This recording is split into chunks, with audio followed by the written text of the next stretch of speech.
Kwa nini kijana anatakiwa awekeze kujifunza AI kama unataka kujiunga na jeshi?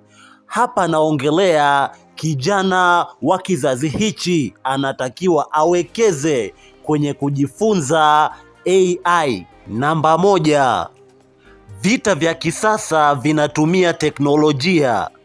Majeshi mengi sasa yanatumia AI kuchambua taarifa, picha za satellite na ulinzi wa mtandao. Namba mbili, AI inasaidia operation za drone.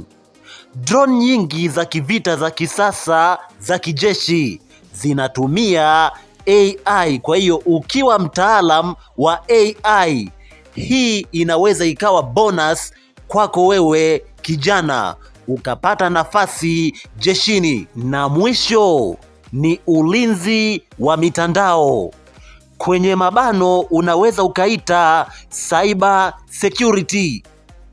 Jeshi linahitaji watu wanaoweza kulinda mifumo dhidi ya hackers.